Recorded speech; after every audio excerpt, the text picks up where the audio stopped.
Pera sa basura, pero ang isang foundation nag-level up para patunayan ito. Isang pavilion ang kanilang itinayo kung saan matututunan ng iba't ibang paraan para kumita mula sa basura.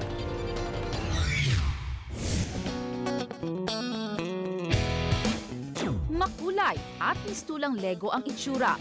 Sinong mag-aakala na gawa ang pavilion na ito sa halos 2,000 pinagpatong-patong na lumang plastic crates?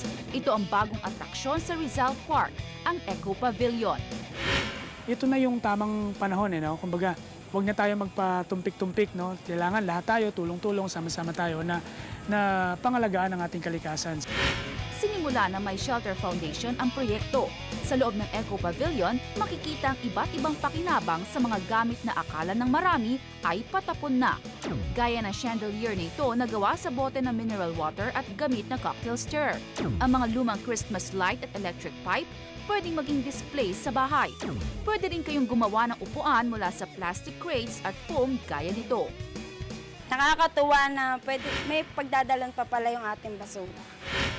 Meron ding water purification system kung saan pinagpatong-patong sa loob ng lalagyan ng tubig ang buhangin, uling at bato. Bukod dyan, pwede rin kayong mag-volunteer sa paggawa ng solar light bulbs. Una, butasan ang yero na tugma sa butas ng plastic bottle. Ipasok ang bote sa butas ng yero at lagyan ng sealant. Kapag tuyo na, lagyan ng tubig at chlorine ang loob. Meron na kayong solar light bulb. Ang enerhiya na kayang ibigay nito, katumbas ng 55 watts na bombilya.